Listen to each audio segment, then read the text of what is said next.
le procureur a un bureau à Abidjan. Donc ils ont tous les renseignements sur Abidjan. Mais pourquoi Blé Goudéo dans tous ces jeunes? Pourquoi? Je prends un matelas pour faire une grève de la faim. On m'amène ici. Pendant que ceux qui ont pris les armes sont au pouvoir et on leur déroule le tapis. Et c'est moi qu'on veut faire passer pour le bourreau. Mais pourquoi vous faites ça? Pourquoi?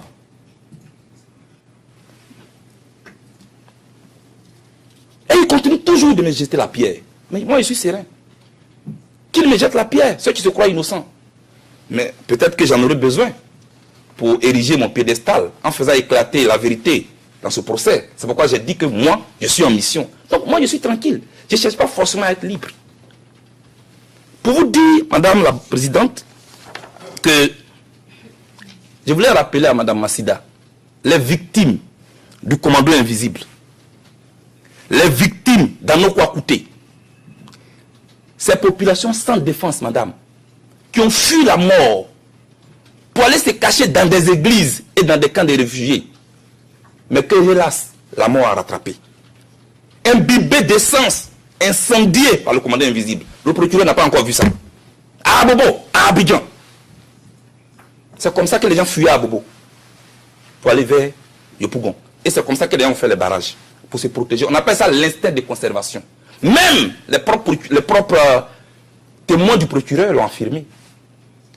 Eux, partisans de Ouattara, ont dit qu'ils ont érigé des barricades autour de la mosquée d'Oukouré pour se protéger.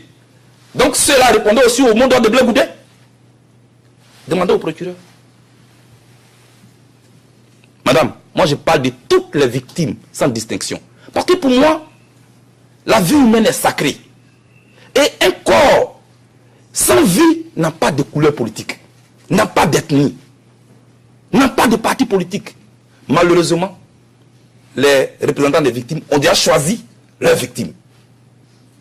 Allez-y à Abidjan, pas à l'hôtel Ivoire, pas au Pullman Hotel, pas au Golf Hotel. Allez-y dans les confins de la Côte d'Ivoire, vous allez voir.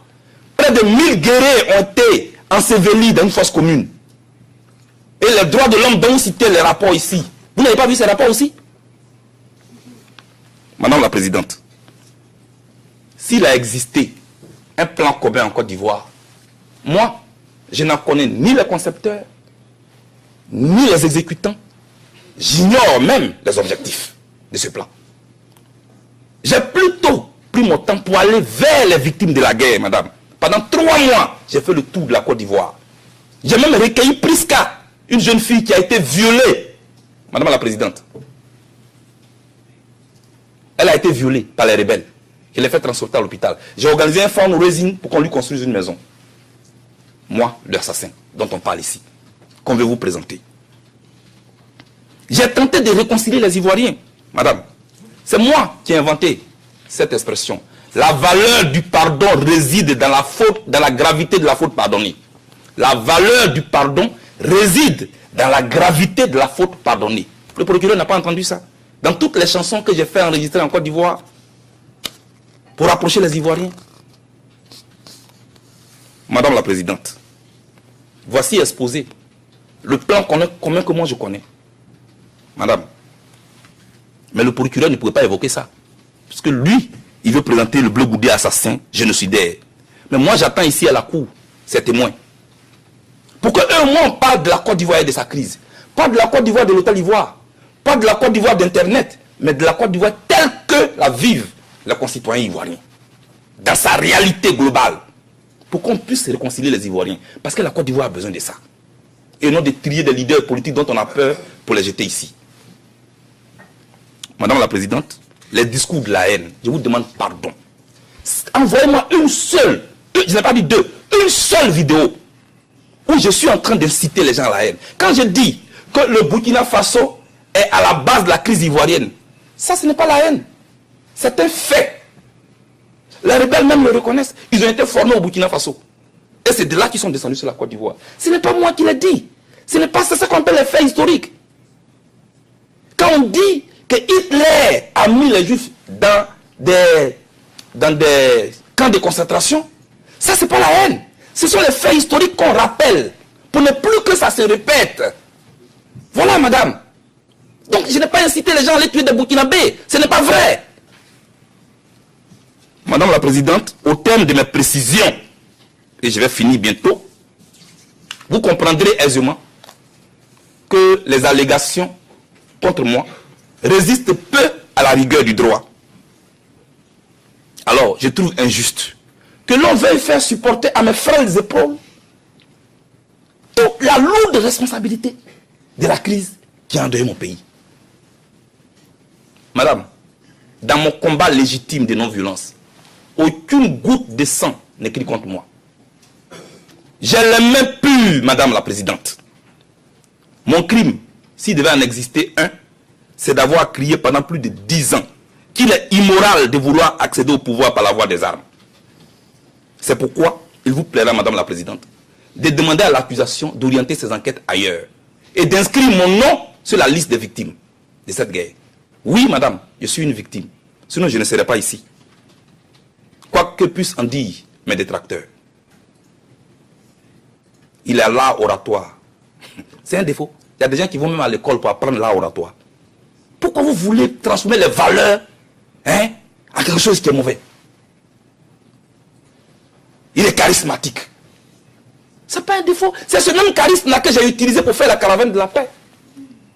Madame la Présidente, je suis allé dans les mosquées, dans les églises. J'ai rassuré les Ivoiriens. Je suis allé prendre les rebelles à Boaké pour les ramener à Abidjan. Pourquoi le procureur n'en parle pas? Elle vous a présenté 3 vidéos, madame. Ils ont fait exprès pour extraire les parties. Première vidéo qui vous ont présenté. Je vous cite la pièce de la vidéo. Madame la Présidente. CIV-OTP 0047-0604. Comme vous a présenté tout à l'heure, où j'étais en chemise rayée, où je disais continuez de résister. Mais ce que le procureur n'a pas montré, c'est que dans cette vidéo, je disais, et je cite, restez et priez dans vos maisons, dans vos quartiers, partout où vous êtes. Fléchir les genoux est un devoir pour nous. Pour remercier Dieu, pour le glorifier, pour l'appeler au secours, parce que nous, les victimes, on nous fait passer pour les bourreaux. Fin de citation. Quelqu'un qui a distribué des armes en pleine guerre, il ne demande pas à ses partisans d'aller prier. Il leur dit plutôt, prenez les armes pour aller vous battre.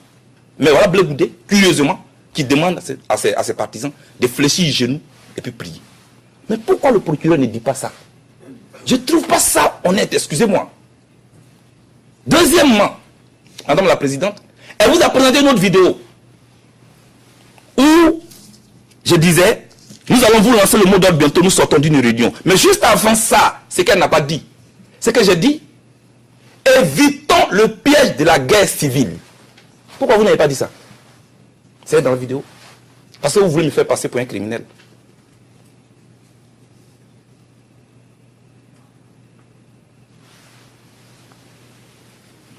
Madame la Présidente, j'ai mal. Je vous le dis sincèrement, pas de la manipulation comme on veut le faire croire, mais j'ai mal. J'ai tellement mal que je voudrais encore vous dire, le procureur dit, Blé Goudé a dit, vous êtes devant, donc ne regardez pas derrière. Dans cette salle-là, ça a été dit. Donc cela veut dire, ne vous occupez pas des crimes passés. Ce n'est pas vrai, madame. Nous étions à un rassemblement où les gens étaient nombreux. Donc j'ai voulu dire aux jeunes qui étaient là, vous êtes tellement nombreux, mais vous ne voyez pas derrière. C'est parce que vous ne pouvez pas voir derrière. Sinon nous sommes très nombreux. Abidjan, on dit, à connaît pas, à demander. Demandez-moi, je vais vous expliquer. Pourquoi vous vous compliquez la tâche comme ça? Pour aller chercher des attestations, des bourses, tout ça. Demandez-moi, je vais vous dire. C'est pas la peine de raconter des choses comme ça. Madame, moi, je suis un homme convaincu de la force motrice de la mobilisation des masses et des vertus de la non-violence. Pour moi, madame, celui qui accorde le pardon se débarrasse du fardeau encombrant de la haine. Je l'ai toujours dit. Je peux le dire avec force, peut-être avec des gestes forts. C'est ma nature. Mais cela ne veut pas dire que je suis violent. Ce que je dis, je le dis avec mon cœur. Je le dis avec mes gestes. Je le dis avec tout mon corps. Peut-être que c'est ça qui est la différence. Vous voyez? C'est ça. Mais je ne suis pas le seul leader qui parle ainsi, parce que je regarde la télévision. Je vois comment les leaders aussi font des gestes. Madame, pardonnez Ça, c'est le fondement de ma philosophie politique. Aller vers l'adversaire, la tolérance politique, la culture de la tolérance, la générosité politique. C'est pourquoi je partais vers eux. M. Nick Kaufmann l'a dit et il ne croyait pas si bien dit. Madame, j'ai fait campagne pour qu'on accepte les rebelles en Côte d'Ivoire. Déjà m'insultait pour ça, mais je l'ai accepté. Je voulais vraiment vous le dire. Et moi, je ne compte pas déroger à cette philosophie. On peut me condamner, hein? Mais moi, je continuerai toujours de dire aux gens qu'on n'entre pas en politique avec les armes. Qu'on n'entre pas en politique avec les fusils. On entre en politique avec des idées, avec un projet de société. C'est ce qui est vrai. Alors, madame, moi, je voudrais vous dire, madame la présidente, ce qui suit.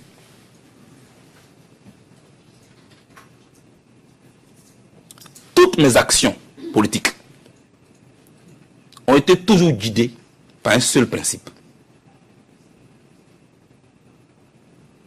N'ai jamais écrit mon nom du mauvais côté de l'histoire pour ne pas léguer en héritage à ma progéniture et à mes proches un nom ensanglanté du sang innocent de mes concitoyens.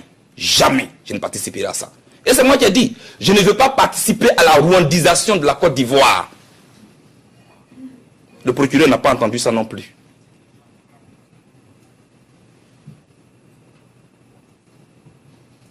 Madame la Présidente, le nom Blé Goudé ne m'appartient plus. Ça appartient aux Ivoiriens. Ça appartient aux Africains. Alors j'ai toujours dit, ce qui doit gâter mon nom doit avoir un nom. Ce qui doit gâter mon nom doit avoir un nom. Jamais je ne serai un criminel. Je suis peut-être chaud, je parle avec vigueur, mais je ne suis pas un criminel. J'ai fait tout ce que je pouvais, madame, pour éviter ce qui est arrivé à la Côte d'Ivoire. Je suis allé voir le représentant spécial de l'ONU à la veille des élections pour lui dire, monsieur, je vous demande pardon. Ce que je vois, les partisans de Ouattara sont en train d'incendier les résidences du directeur de campagne de Gbagbo à Korogo, M. Maliou Koulibaly. Vous pouvez le vérifier sur Internet.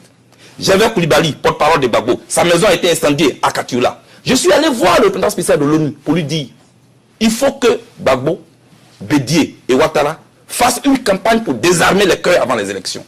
Mais madame, on ne m'a pas écouté. Parce que les gens voulaient le pouvoir à tout prix. En fait, eux, ils avaient déjà les plans communs. C'est eux qui ont le plan commun, ce n'est pas nous.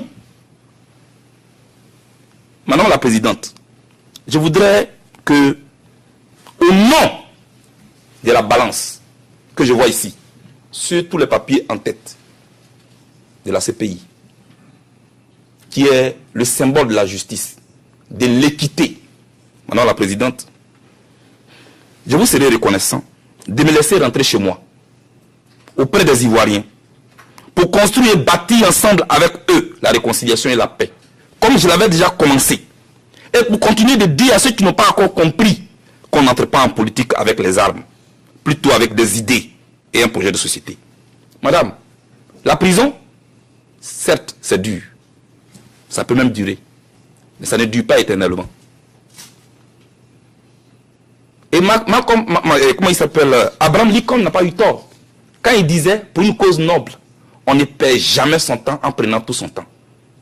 Il disait ainsi aux partisans de la vitesse que la vie ne se résume pas aux aiguilles d'une montre, mais plutôt à la qualité de nos actes pendant notre séjour bref et passager sur terre. Pour dire que mes adversaires ont la montre, moi j'ai le temps. Le procureur a un bureau à Abidjan. Donc ils ont tous les renseignements sur Abidjan. Mais pourquoi Blé Goudé dans tous ces jeunes? Pourquoi? Je prends un matelas pour faire une grève de la faim. On m'amène ici. Pendant que ceux qui ont pris les armes sont au pouvoir et on leur déroule le tapis. Et c'est moi qu'on veut pas faire passer pour le bourreau. Mais pourquoi vous faites ça? Pourquoi?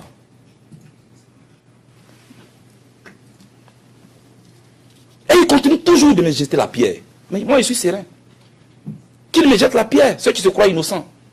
Mais peut-être que j'en aurai besoin pour ériger mon piédestal en faisant éclater la vérité dans ce procès. C'est pourquoi j'ai dit que moi, je suis en mission. Donc moi, je suis tranquille. Je ne cherche pas forcément à être libre. Pour vous dire, Madame la Présidente, que je voulais rappeler à Madame Massida, les victimes du commando invisible, les victimes d'Anokwa Kouté, ces populations sans défense, Madame, qui ont fui la mort pour aller se cacher dans des églises et dans des camps de réfugiés, mais que, hélas, la mort a rattrapé. Imbibé d'essence, incendié par le commandant invisible. Le procureur n'a pas encore vu ça. À Abobo, à Abidjan. C'est comme ça que les gens fuyaient à Abobo pour aller vers Yopougon. Et c'est comme ça que les gens ont fait les barrages pour se protéger. On appelle ça l'instinct de conservation.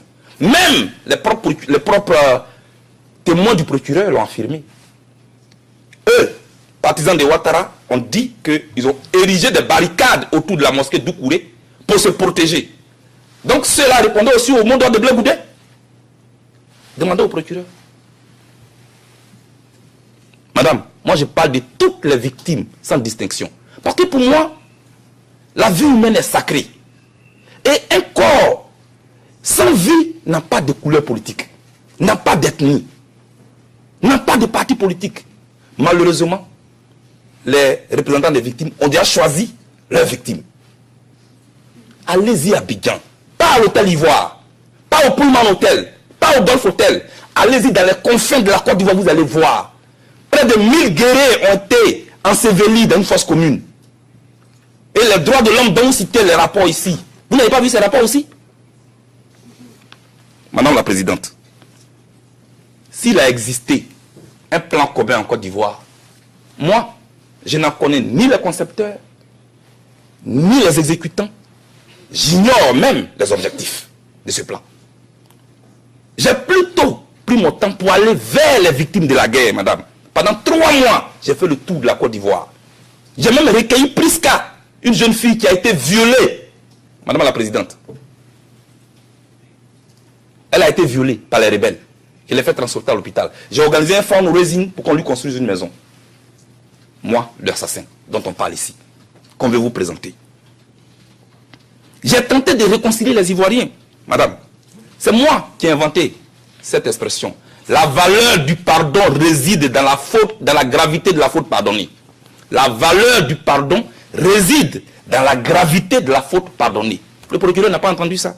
Dans toutes les chansons que j'ai fait enregistrer en Côte d'Ivoire, pour rapprocher les Ivoiriens. Madame la Présidente, voici exposé le plan commun que moi je connais. Madame, mais le procureur ne pouvait pas évoquer ça. Parce que lui, il veut présenter le Blé Goudé assassin, génocidaire. Mais moi, j'attends ici à la cour ces témoins. Pour que eux, moi, on parle de la Côte d'Ivoire et de sa crise. Pas de la Côte d'Ivoire de l'hôtel Ivoire. Pas de la Côte d'Ivoire d'Internet. Mais de la Côte d'Ivoire telle que la vivent les concitoyens ivoiriens. Dans sa réalité globale. Pour qu'on puisse réconcilier les Ivoiriens. Parce que la Côte d'Ivoire a besoin de ça. Et non de trier des leaders politiques dont on a peur pour les jeter ici. Madame la Présidente, les discours de la haine, je vous demande pardon. Envoyez-moi une seule, je n'ai pas dit 2, une seule vidéo où je suis en train d'inciter les gens à la haine. Quand je dis que le Burkina Faso est à la base de la crise ivoirienne, ça ce n'est pas la haine. C'est un fait. Les rebelles même le reconnaissent. Ils ont été formés au Burkina Faso. Et c'est de là qu'ils sont descendus sur la Côte d'Ivoire. Ce n'est pas moi qui l'ai dit. Ce n'est pas ça qu'on appelle les faits historiques. Quand on dit que Hitler a mis les Juifs dans des camps de concentration, ça c'est pas la haine. Ce sont les faits historiques qu'on rappelle pour ne plus que ça se répète. Voilà, madame. Donc je n'ai pas incité les gens à aller tuer des Burkinabés. Ce n'est pas vrai. Madame la Présidente, au terme de mes précisions, et je vais finir bientôt, vous comprendrez aisément que les allégations contre moi résistent peu à la rigueur du droit. Alors, je trouve injuste que l'on veuille faire supporter à mes frères épaules toute la lourde responsabilité de la crise qui a endeuillé mon pays. Madame, dans mon combat légitime de non-violence, aucune goutte de sang n'écrit contre moi. J'ai les mains pures, Madame la Présidente. Mon crime, s'il devait en exister un, c'est d'avoir crié pendant plus de 10 ans qu'il est immoral de vouloir accéder au pouvoir par la voie des armes. C'est pourquoi il vous plaira, Madame la Présidente, de demander à l'accusation d'orienter ses enquêtes ailleurs et d'inscrire mon nom sur la liste des victimes de cette guerre. Oui, Madame, je suis une victime. Sinon, je ne serais pas ici. Quoi que puissent en dire mes détracteurs. Il est l'art oratoire. C'est un défaut. Il y a des gens qui vont même à l'école pour apprendre l'art oratoire. Pourquoi vous voulez transformer les valeurs à quelque chose qui est mauvais? Il est charismatique. Ce n'est pas un défaut. C'est ce même charisme-là que j'ai utilisé pour faire la caravane de la paix. Madame la Présidente, je suis allé dans les mosquées, dans les églises. J'ai rassuré les Ivoiriens. Je suis allé prendre les rebelles à Boaké pour les ramener à Abidjan. Pourquoi le procureur n'en parle pas? Elle vous a présenté 3 vidéos, madame. Ils ont fait exprès pour extraire les parties. Première vidéo qu'ils vous ont présentée. Je vous cite la pièce de la vidéo. Madame la Présidente. CIV-OTP 0047-0604. Comme vous a présenté tout à l'heure où j'étais en chemise rayée, où je disais continuez de résister. Mais ce que le procureur n'a pas montré, c'est que dans cette vidéo, je disais, et je cite, restez et priez dans vos maisons, dans vos quartiers, partout où vous êtes. Fléchir les genoux est un devoir pour nous. Pour remercier Dieu, pour le glorifier, pour l'appeler au secours, parce que nous, les victimes, on nous fait passer pour les bourreaux. Fin de citation. Quelqu'un qui a distribué des armes en pleine guerre, il ne demande pas à ses partisans d'aller prier. Il leur dit plutôt, prenez les armes pour aller vous battre. Mais voilà Blé Goudé, curieusement, qui demande à ses partisans de fléchir les genoux et puis prier. Mais pourquoi le procureur ne dit pas ça? Je ne trouve pas ça honnête, excusez-moi. Deuxièmement, Madame la Présidente, elle vous a présenté une autre vidéo où je disais, nous allons vous lancer le mot d'ordre bientôt, nous sortons d'une réunion. Mais juste avant ça, ce qu'elle n'a pas dit, c'est que j'ai dit, évitons le piège de la guerre civile. Pourquoi vous n'avez pas dit ça? C'est dans la vidéo. Parce que vous voulez me faire passer pour un criminel.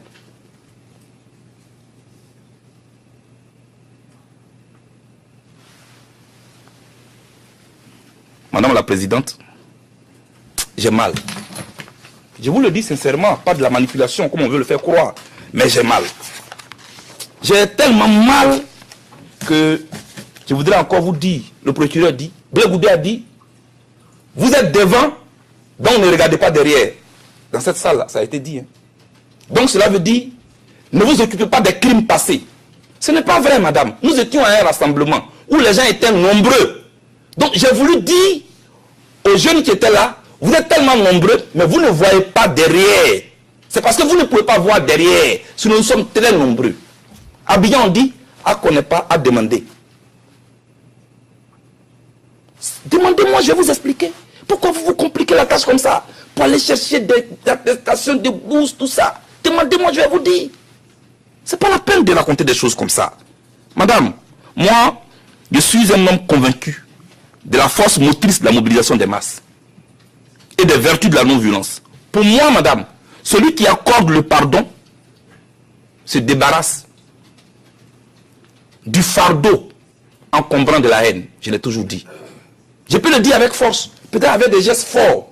C'est ma nature. Mais cela ne veut pas dire que je suis violent. Ce que je dis, je le dis avec mon cœur. Je le dis avec mes gestes. Je le dis avec tout mon corps. Peut-être que c'est ça qui est la différence. Vous voyez? C'est ça. Mais je ne suis pas le seul leader qui parle ainsi, parce que je regarde la télévision. Je vois comment les leaders aussi font des gestes. Madame, pardonnez. Ça, c'est le fondement de ma philosophie politique. Aller vers l'adversaire. La tolérance politique. La culture de la tolérance. La générosité politique. C'est pourquoi je partais vers eux. M. Nick Kaufmann l'a dit et il ne croyait pas si bien dit. Madame, j'ai fait campagne pour qu'on accepte les rebelles en Côte d'Ivoire. Des gens m'insultaient pour ça, mais je l'ai accepté. Je voulais vraiment vous le dire. Et moi, je ne compte pas déroger à cette philosophie. On peut me condamner, mais moi, je continuerai toujours de dire aux gens qu'on n'entre pas en politique avec les armes. Qu'on n'entre pas en politique avec les fusils. On entre en politique avec des idées, avec un projet de société. C'est ce qui est vrai.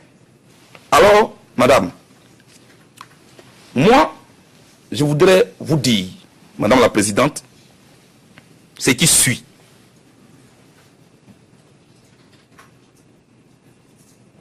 Toutes mes actions politiques ont été toujours guidées par un seul principe. N'ai jamais écrit mon nom du mauvais côté de l'histoire pour ne pas léguer en héritage à ma progéniture et à mes proches un nom ensanglanté du sang innocent de mes concitoyens. Jamais je ne participerai à ça. Et c'est moi qui ai dit, je ne veux pas participer à la rwandisation de la Côte d'Ivoire. Le procureur n'a pas entendu ça non plus.